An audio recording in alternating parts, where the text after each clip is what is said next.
할렐루야. 우리 교수님들과 잠시 인사 나누겠습니다. 하나님은 당신을 사랑하십니다. 당신이 있어서 참 행복합니다. 참 잘 오셨습니다.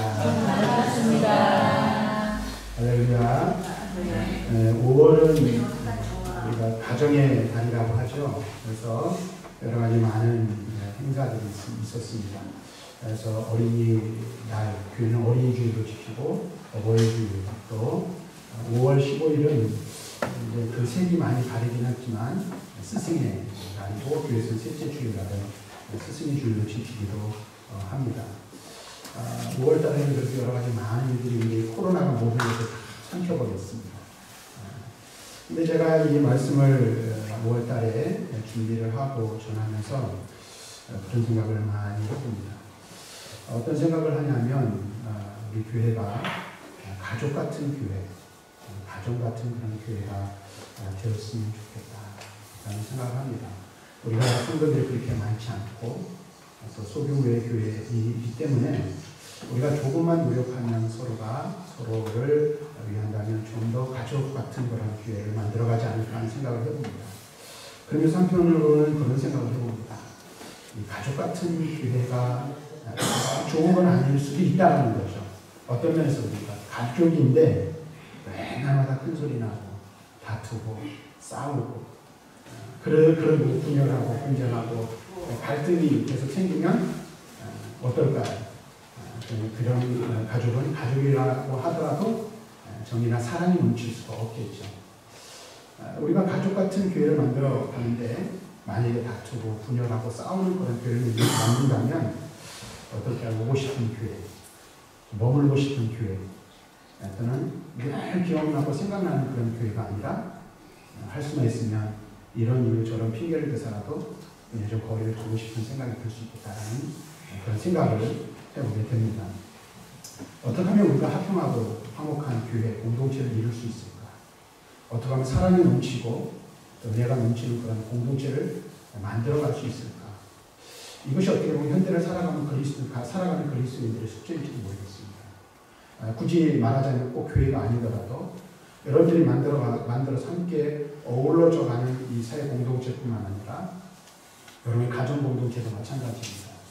그리스도인의 가정으로서 우리의 가정이 화목하고 화평한 가정을 이룬다는 것은 굉장히 중요하다고 생각을 합니다. 그런데 그 방법이 의외로 간단하고 쉬움에도 불구하고 우리는 그렇게 살지 못해서 그런 공동체를 만들지 못하는 경우를 너무나도 많이 경험하게 되는 것입니다. 성경은 분명하게 우리에게 그 방법을 제시해 주고 있습니다. 그래서 우리가 그리스도인으로서 조금만 말씀에 주의를 기울이고 하나님의 말씀 앞에 순종하여 말씀을 따라 우리의 삶을 살아간다면 그리고 우리의 삶 속에서 하나님의 말씀을 실천에 옮길 수만 있다면 우리는 얼마든지 화평하고 화목한 공동체를 이룰 수 있고 그런 가정, 그런 교회를 만들어갈 수 있다라는 것입니다. 이를 위해서 우리에게 필요한 것이 있죠. 그것은 먼저 우리 모두는 예수 안에서 한 가족이라는 사실을 잊지 말아야 한다는 것입니다. 이 사실을 잊지 말고 꼭 기억해야 된다는 겁니다. 그래서 제가 늘 강조할 제가 주로 사용하는 말이 있죠. 우리는 예수 그리스도의 피로 이루어진 영적인 혈연 공동체라는 사실을 우리는 잊지 말아야 한다는 것입니다. 그래서 지난 시간 계속해서 말씀을 드렸죠.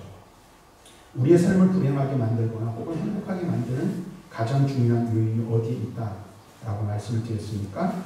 바로 함께하는 사람들과의 관계 속에서. 그 사람들과의 관계가 어떠함에 따라서 행복한 삶을 이룰 수도 있지만 나와 함께하는 그 사람의 관계가 좋지 못하면 우리의 삶이 불행할 수 있다는 것이죠. 예를 들어 남편과 아내가 결혼을 해서 사랑해서 결혼을 하잖아요. 그렇죠? 저희도 지난주 중에 결혼 26주년을 이렇게 맞이했거든요. 근데 저희가 이제 결혼한 날이 부부의 날이에요. 부부의 날. 그런데 죽고는 못 살아서 그렇지 않은 분들도 계시지만 떨어질 수 없어가지고 결혼해서 한 가정을 이룹시다 해서 한 가족을 이루고 결혼해서 자녀를 낳고 삶을 살아요. 그런데 어느 순간인가부터 보기만 하는 개념이 있고, 그렇죠? 입이 열려지기만 하면 좋은 소리가 안 나가. 서로 무언가 이렇게 대화를 하다가 서로 의견이 주거니 받거니 하다 보면 처음엔 좋기 시작했다 나중에는 싸움으로 번져버린다면 어떨까요? 요즘 흔히들 하는 말, 안 사는 못하는 그런 가정이 될 수 있다는 거죠. 그런데 이것이 어디서 온 겁니까? 사람과의 관계. 내가 관계 맺고 있는 그 사람과의 관계가 어떠하냐에 따라서 우리 그 사람과의 관계를 통해서 행복을 누릴 수도 있지만 불행한 인생을 살아갈 수 있다는 사실을 알아야 합니다. 그래서 성경은 다시 말하지만 성령이 하나 되게 하신 것을 힘써 지키는 공동체가 되어야 하고, 그래서 예수를 머리로 하여 각 지체된 우리 성도들은 교회의 하나됨을 지키기 위해서 우리는 말씀 앞에 순종하여 말씀을 따라 살아가는 것이 무엇보다도 중요하다라는 사실을 우리에게 말씀을 주겠다는 사실입니다. 다시 말하자면 바른 신앙은 바른 인간 관계에서 기초한다는 것을 꼭 기억해야 합니다. 믿음이 우리가 좋다라는 것을 어떻게 표현할 수 있을까요? 그래서 어떻게 증명할 수 있을까요? 여러 가지 많은 것들로 증명할 수 있겠죠. 그러나 가장 기본적이고 근본적인 것은 바른 인간 관계를 맺는 데서부터 시작된다는 사실을 또한 알아야 한다는 것입니다. 믿음이 좋은 사람은 물론 물질로 봉사하고 또 예배로 영광 돌리고 여러 가지 많은 헌신들을 하겠지만 사람과의 관계 속에서, 교와의 관계 속에서 그 사람과 올바른 관계를 맺고 올바른 관계를 통해서 하나님께 영광 돌리게 되어 있다는 사실입니다. 주님께서는 그것을 우리에게 가르쳐 주시고 있습니다. 오늘 우리가 함께 읽은 이 말씀을 보면서 주님께서 제자들에게 가르쳐 주시는 올바른 인간 관계가 무엇인지, 또 그것을 통해서 어떻게 하면 우리는 화목하고 화평한 교회 공동체를 이룰 수 있는지에 대해서 함께 말씀을 오늘도 생각을 해보기를 원합니다. 지난 시간의 말씀을 간단하게 말씀을 드리면 화평하고 화목한 공동체를 이루기 위해서는 작은 자를 귀하게 여기는 생각, 안목이 우리에게 필요하다는 말씀을 드렸어요. 예수님께서는 어린아이 하나를 데려다가 이 어린아이와 같은 사람이 큰 자라고 말씀하셨습니다. 자기를 낮추는 자, 겸손히 섬기는 자가 교회에 필요하고 그런 사람이 화목한 공동체를 이룰 수 있다는 사실을 우리는 알아야 합니다. 또한 모든 사람을 동역자로 보는 눈이 필요하다는 말씀을 드렸습니다. 그렇죠. 나를 100% 반대하지 않는 사람은 내 편일 수 있다 라는 생각을 가져야 한다는 것입니다. 그렇죠. 그런데 우리는 어떻게 나와 생각이 조금 다르고 바라보는 관점이 다르고 의견이 다르면 어떻게 해요? 적으로 돌려세우는 경우가 있는데 그렇지 않다라는 것입니다. 주님 그것을 우리에게 말씀해 주셨어요. 이제 오늘 마지막으로 하나 더 말씀을 드리려고 하는데, 우리가 믿음의 삶을 살아가다 보면 이 교회라는 것도 사실 그래요. 이 지상에 있는 교회는 완전한 교회가 아니에요. 여러분들은 먼저 이것을 인식을 해야 돼요. 불완전한 요소를 가지고 있어요. 왜 그럴까요? 아직 영화되지 않은 인간들로 이루어져 있기 때문에 크고 작은 문제들이 생긴다는 것이죠. 믿음이 좋은 사람들만 있어가지고 이게 성자처럼 거룩하기만 하면 문제가 되지 않을 텐데, 우리는 성화의 과정을 거치고 있지만 영화로운 그런 온전한 자가 아니기 때문에 크고 작은 문제들이 일어나게 됩니다. 그런데 우리가 어떤 교회 안에서도 어떤 일들을 경험해요? 서로가 서로에게 대적하는 일들이 생겨날 수도 있다라는 것입니다.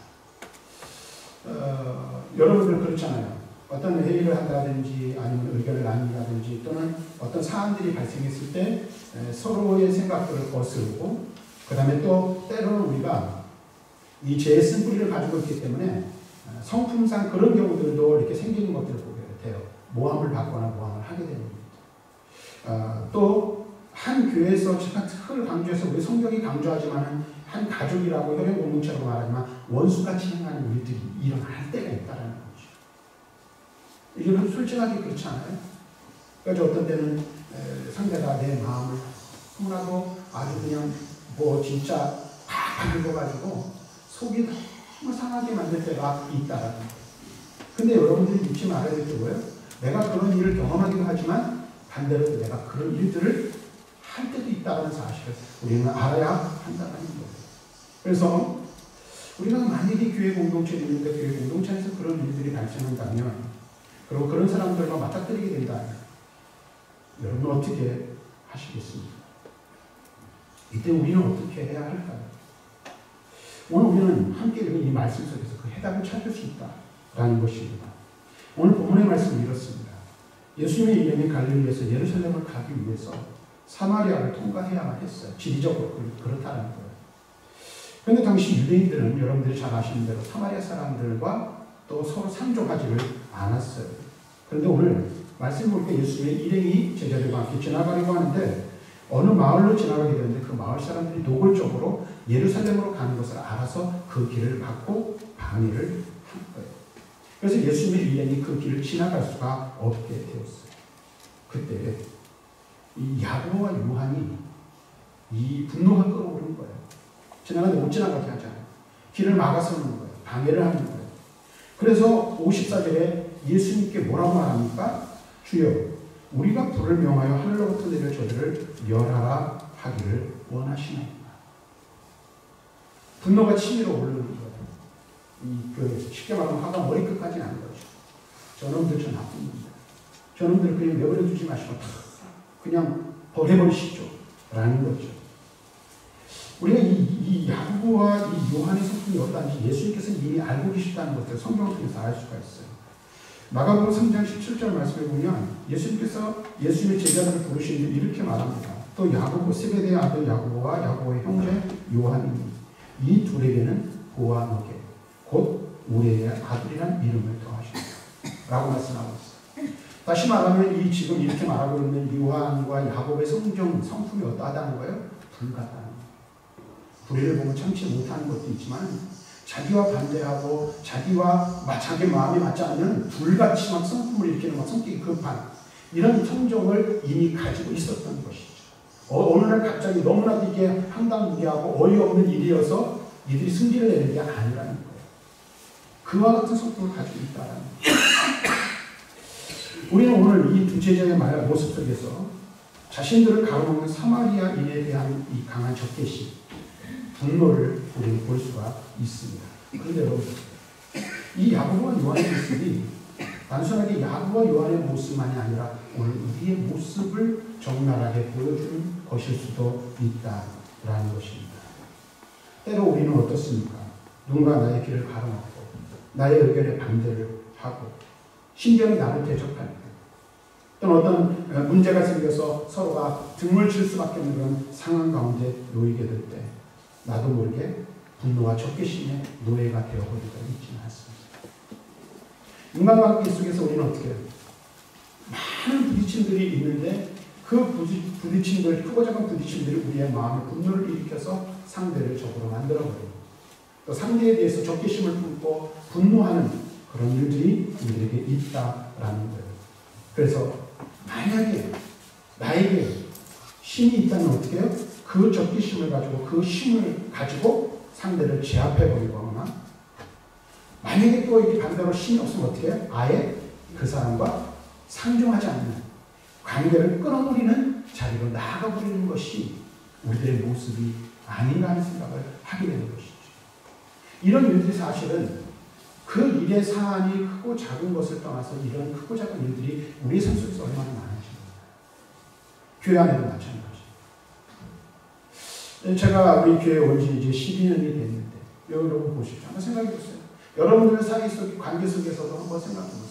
이러한 분노와 적개심이 벌써 10년, 20년 전에 쌓여있던 이 분노와 적개심을 버리지 못해서 그 사람만 보면 그 마음에서 분이 일어나기도 하고 또 어떤 경우에는 어떤 문제가 발생하기만 하면 이 속에 가라앉아 있었던 그 마치 흙탕물과 같은 것이 막 일어나서 이 말할 수 없는 분노, 참을 수 없는 분노가 우리를 주장해서 우리 자체의 우리의 마음과 우리의 입술을 조정할 수 없는 이 뭐라 그럴까니 제어할 수 없는 그런 상황에 이르기도 하는 것이 우리들의 모습이라는 것입니다.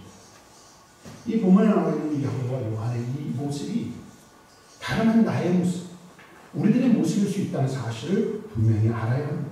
그래서 심지어는 어떻습니까? 하나님 앞에 이렇게 기도를 하죠. 하나님 도대체 뭐 하시는 겁니까? 저 원수 같으니까 데려가시지 않고 왜 가만히 놔두십니까? 라고 하나님 앞에 이렇게 기도할 때도 있지 않느냐는 것이죠. 그런데 여러분 보세요. 이 모든 것은 악으로 악을 이기려고 하는 것이라는 사실을 성경은 우리에게 가르쳐줍니다. 그리고 그렇게 되면 어떻게 된다고 말합니까? 성경은 둘 다 망하는 것이라고 말씀하고 있는 것입니다. 둘만이 아니죠. 교회 안에서 만약에 우리가 그러면 안 되지만 분쟁이 일어났을 때 서로가 대적하고 서로가 원수같이 맞서면 어떻게 될까요? 두 사람만 망하는 것이 아니라 교회 공동체까지 어지러지게 됩니다. 그리고 그 공동체 안에 몸담고 있는 모든 성도들의 마음과 심령의 상처를 입게 됩니다. 라는 것입니다. 그래서 예수님께서는 예수님을 받아들이지 않는 사마리아 사람들을 향하여 저주를 퍼부려고 하는 야고보와 요한을 크게 책망하셨다라고 본문을 기록하고 있습니다. 그러면서 말씀은 어떻게 마무리됩니까? 그 마을을 피해 다른 곳으로 돌아가셨다라고 말씀하고 있어요.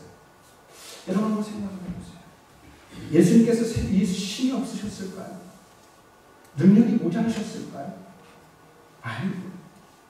예수님께서는 건강 몸치를 가지고 자신을 잡으러 오는 사람들을 향하여서도 그들과 맞서려고 할 때 뭐라고 했어요? 하늘에 있는 12군단이나 되는 그들을 동원할 수 있는 힘과 능력이 있었어요. 그런데 예수님은 그렇게 하시지 않으셨다라고 분명히 말씀하십니다. 다시 말하면 예수님께서는 자신을 대적하는 자들을 절대로 대적하지 않으셨다라고 말씀하십니다. 마태복음 5장 39절 말씀을 이렇게 말씀하세요. 나는 너희에게 이르노니 악한 자를 대적하지 말라. 그렇습니다. 우리가 분명히 깨닫고 분명하게 알아야 할 것은 원수를 잡으려는 마음, 원수를 갚으려는 마음, 그 마음은 곧 마귀가 주는 마음이라는 사실을 우리는 분명하게 깨달아야 한다는 것입니다. 그럼 우리는 어떻게 합니까?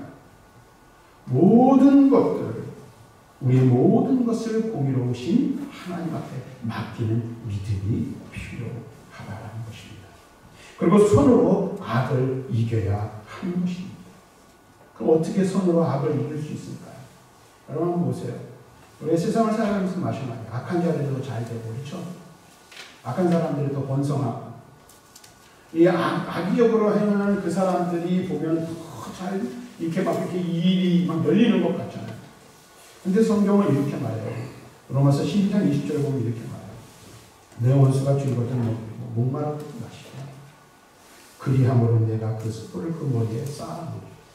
성경은 이렇게 말씀해 주셨습니다. 원수 갚는 이것을 우리가 하는 것이 아니라고 성경은 말하고 있죠. 우리가 해야 할 일은 무엇입니까? 우리에게 대적하는 자들을 불쌍히 여기고 그들을 선대하며 축복해야 하는 것입니다. 우리를 반대하는 사람을 어떻게 해야 된다는 거예요? 축복할 수 있어야 한다 라고 말하고 있습니다. 그럼 나머지는 누가 알아서 합니까? 하나님이 알아서 하신다는 말입니다. 그리고 그와 같은 사람들이 교회 안에 있을 때 그 사람이 바로 교회 화평을 지키는 자이며 하나님의 뜻을 이루는 사람이라고 성경은 분명하게 말씀해 주고 있습니다. 그런데 이게 안 되는 이유가 어디에 있죠? 쉽지 않은 일이기 때문에 그렇습니다. 참 어렵죠. 설교를 한 저도 마찬가지예요. 저도 왜 분노가 일어나지 않을 때가 없겠어요. 우리를 보면 여러분들 말하지 않을 수 없잖아요. 또 내 마음을 상하게 할 때 이 당연히 어떻게 보면 일어나는 거잖아요. 그런데 믿음의 사람은 그 모든 것들을 하나밖에 맡길 수 있는 것이 필요하다고 말씀하고 있습니다. 그래서 믿음의 삶을 살아간다는 것이 쉽지 않은 일이고 교회 화평과 화목을 이루는 일이 결코 쉬운 일이 아니라는 사실을 성경은 우리들에게 말씀해주고 있습니다.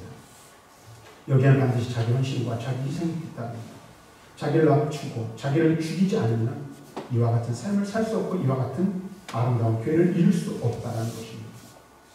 그래서 아름답고 화평한 교회는 많은 사람들이 자신을 낮추고 겸손히 주를 섬기고 다른 사람들을 위하여 자신을 헌신하고 희생한 사람들이 많은 교회일수록 성숙한 교회요 믿음이 강한 교회라고 말할 수 있을 것입니다. 또 한 가지 여러분들이 꼭 기록하셔야 될 게 있어요. 우리 교회 구성원들 중에 필요 없는 사람은 없다는 사실을 여러분들이 꼭 알아야 합니다. 목회를 하면서도 마찬가지예요. 여러분들 한번 생각해 보세요. 교회 구성원을 이루는 성도들 보면 다 다 자기 기준에서 생각을 하잖아요. 근데 여러분, 어떤 성도는 내 마음에 들기도 하고 어떤 성도는 그렇지도 않아요. 또 우리가 그냥 우리 스스로 판단할 때 저 사람은 뭐 하는 게 없는 것 같아서 필요 없는 것처럼 볼 수 있어요. 그러나 여러분들이 아셔야 돼요. 교회 안에 들어와 있는 하나님 부르신 구성원들 중에 필요 없는 사람, 하나님 부르신 사람이 하나도 없다는 사실. 목회를 하는 데 있어서도 마찬가지예요. 가시와 같은 사람이 있을 수 있잖아요. 그래가지고 목회자의 마음을 찌르고 아프게 하고 그 다음에 속상하게 할 수 있는 사람들도 있을 수 있어요. 그러면 그냥 철없는 생각으로 만약에 하나님 앞에 안 하면 어떻게 해요? 하나님 저 사람 좀 없애주시면 좋겠어요. 근데 아니라는 거죠. 가시와 같은 사람도 하나님이 필요하셔서 그 자리에 세워놓으셨다는 사실을 우리는 분명하게 서로가 서로에게. 그래서 여기 있는 여러분들 함께 있는 모든 사람들은 다 누가 부르신 사람들이에요? 하나님이 부르신 사람들이에요.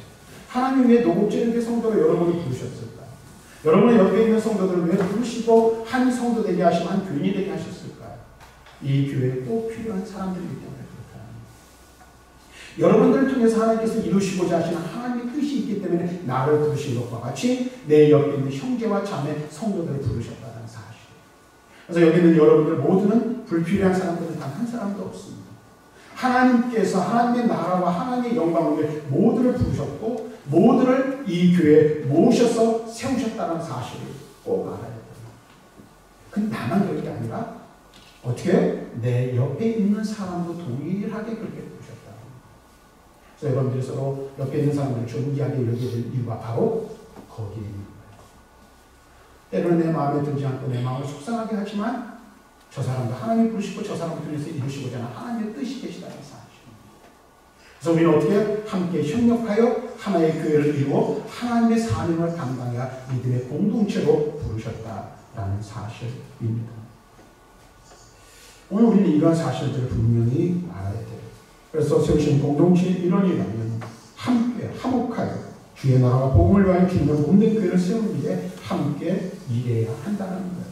그래서 바울은 우리에게 인간관계에 관하여 이런 교훈을 해주고 있습니다. 할 수만 있거든. 너희로서는 모든 사람들과 더불어 화목하라. 할 수만 있으면 어떻게 하라고요? 모든 사람과 더불어 화목한 공동체를 이루고 화목한 성도의 삶을 살아가야 된다고 로마서 12장에서 말하고 있습니다. 이것이 무엇으로 가능합니까? 그것은 우리 옛사람은 죽고 그리스도 안에서 새 사람으로 살아갈 때 가능하다는 사실입니다. 그런데 지금 우리의 모습은 어떻습니까? 나의 모습은 어떻습니까? 오늘 여러분들의 모습은 어떻습니까? 혹시 내가 예수 믿어 구원받고 하나님의 거룩한 백성이 되었음에도 불구하고 아직도 옛사람을 벗어버리지 못하여 여전히 옛사람의 모습대로 여전히 옛사람의 행위를 따라 살아가고 있지는 않습니까? 믿음의 삶을 살아간다고 말하지만 믿음이 삶의 기준이 되는 것이 아니라 옛사람이 삶의 기준이 되어서 여전히 공동체의 화목을 이루지 못하고 주님이 원하시는 삶을 살지 못하고 있지는 않은지 우리는 분명히 깨달아야 합니다. 제가 지난 주간에 한 주간을 보내면서 요즘 참 감사한 게 이 다른 때보다 이 노회 서기를 맞춰가니까 성경도 좀 많이 보게 되고 책도 많이 설교 준비를 하다가 이 영상을 하나 봤어요. 어떤 영상을 봤냐면 제가 이제 가피풀 성경 통독을 이렇게 기준으로 해가지고 성경을 읽을 때 거기 있는 설교 영상들이 쭉 올라옵니다. 근데 지난주 중에는 이찬수 목사님, 분당우리 이찬수 목사님 로마서 강해라는 설교를 쭉 들었습니다. 그러면서 이제 설교를 준비하면서 제 마음에 와닿은 말씀이 있었습니다. 그게 뭐냐면 로마서 강의를 하면서 두 번째 시간에 그런 이야기를 하시더라고요. 우리가 이 그 복음의 열정과 믿음의 능력을 따라 살아가지 못하는 것에 대해서 이야기를 하면서 우리 끊임없이 질문을 던져야 된다는 거예요. 그 질문이 무슨 질문이냐? 바울이 다메섹 도상에서 예수 그리스도를 만나기 이전과 만난 이후의 삶이 달라지잖아요. 근데 바울이 다메섹 도상에서 예수를 만났을 때 던졌던 질문 두 가지가 있다는 거죠. 사도행전 22장 8절에 보면 이렇게 말씀하십니다. 대답하되 주님 누구이십니까? 주님 누구이십니까? 우리는 끊임없이 이 질문을 끊임없이 우리 주님의 존재에 대해서 이와 같은 궁금증을 가지고 질문을 던져야 한다는 거예요. 저는 그런 생각을 해봤습니다. 우리가 왜 그리스도인답게 살지 못하고 믿음의 삶을 온전히 살지 못할까? 라는 생각을 해보았어요. 어느 순간 보니까 저 자신도 그렇고 많은 사람들이 내가 믿는 주님이 누구이신지 잊어버린 채 살아가고 있다는 거죠. 여러분, 여러분이 믿는 주님에 대해서 얼마나 많이 생각하고 있습니까? 얼마나 날마다 주님을 묵상하고 그분이 누구이신지를 생각하며 여러분들의 질문을 던지며 살아가고 있는지 한번 돌이켜볼 수 있기를 바랍니다. 우리는 끊임없이 이 질문을 던져야 합니다. 그래서 주님의 존재에 대해 궁금해하고 끊임없이 주님의 존재에 대해 알아가는 해야 합니다. 내가 믿는 그분이 누구이신지를 알아야 한다는 것입니다. 그리고 또 두 번째 질문을 던져야 됩니다. 사도행전 22장 10절 말씀을 봅니다. 이렇게 말해요. 내가 이르되 주님 무엇을 합니까? 무엇을 합니까? 주님의 존재를 아는 사람들, 참 믿음을 가지고 살아가는 사람들이라면 우리는 이 질문을 던져야 해요. 날마다 던져야 돼요. 내가 주님을 위해서 무엇을 할 수 있을까? 라는 것이. 주님께서 나에게 원하시는 것이 무엇인지를 우리는 묵상하고 늘 생각하면 우리 스스로에게 질문을 던져야 한다는 것입니다. 삶을 살아가면서 행동하기 전에 묵상해야 합니다. 말하기 전에 여쭈어보아야 합니다. 어떤 문제에 대해서 우리가 해답을 찾기 전에 주님께서 그 일들에 대해서 어떻게 생각하시는지를 우리는 주님께 물어볼 수 있어야 한다. 그럴 수 있잖아요. 교회 안에서 사람과 사람이 모였기 때문에 갈등하지 않을 수 없어요. 갈등이 생길 수밖에 없어요. 어떤 문제들이 발생할 수밖에 없다는 거예요. 그러면 우리는 그 문제를 해결하기 위해서 우리가 무엇을 해야 할 것인가를 생각하기 전에 그 일에 대해서 주님이 무엇을 하시기를 원하시는지를 생각해보고 주님께 물을 수 있어야 한다는 것입니다. 그리고 우리 그 다음에 어떻게 해야 합니까? 주님이 우리에게 무엇을 말씀하시든 주님이 원하시고 주님이 말씀하시는 그 자리로 나아갈 수 있어야 한다는 것입니다. 여러분, 주님께 물어보시길 바랍니다. 주님, 우리 교회가 화목하고 화평한 공동체를 이루려면 어떻게 해야 할까요? 우리 교회가 하나님 앞에 서서 하나님이 기뻐하시는 교회로 쓰임받으며 이 시대 가운데 하나님이 원하시는 교회로 세워지려면 주님, 제가 무엇을 해야 합니까? 물어볼 수 있기를 바랍니다. 주님께서 말씀하실 때까지 여러분들 물어보실 수 있기를 바랍니다. 바울은 다메섹 도상에서 주님을 만난 이후에 주님의 마음이 무엇인지 주님의 생각이 무엇인지를 깨달았어요. 그래서 바울은 빌립보 교회 성도들에게 보내는 편지를 통해서 주님의 마음을 본받으라 말씀하시면서 주님의 마음이 어떤 마음인지를 우리들에게 말씀해 주고 있습니다. 여러분들 잘 아는 말씀이죠. 빌립보서 5장 5절 이하에 보면 이렇게 말합니다.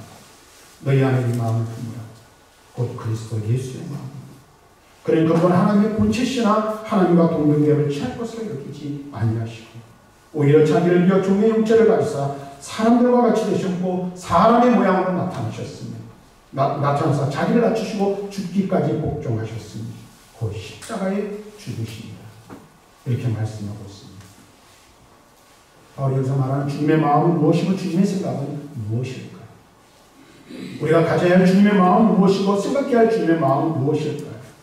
그것은 바로 자기를 낮추고 공동체의 화평을 위하여 서로가 겸손히 섬기는 삶을 사는 것이라고 말씀하고 있습니다. 말씀을 정리하겠습니다. 지금까지 지난 시간에 이어서 세 가지를 말씀드렸습니다. 화목한 교회를 이루는 일에 대하여 주님의 말씀을 통해서 우리에게 주신 말씀을 우리의 마음속에 새겨볼 수 있기를 바랍니다. 주님이 가르쳐주신 우리에게 가르쳐주신 세 가지 비결은 차근차근하게 여기는 눈을 가지는 것이고 모든 사람을 동역자로 보는 시각을 가져야 하는 것입니다. 그리고 대적하는 마음을 버리고 서로가 축복하는 마음을 가지는 그 마음으로 서로를 섬길 때에 우리 교회가 아름답고 화목한 화평한 공동체를 이룰 수 있다는 사실을 우리 이 말씀을 통해서 살펴봤습니다. 바라기는 저와 여러분이 함께 주님 마음, 주님 생각을 가지고 그렇다고 지금 우리 교회가 막 다투고 싸우라는 얘기는 아니에요. 근데 보다 더 아름다운 교회, 보다 더 화평하고 화목한 교회, 주님 모시기에 더 귀하게 쓰임받는 그런 교회가 될 수 있도록 함께 교회를 만들어 가시는 저와 여러분들에게 주님을 축원합니다.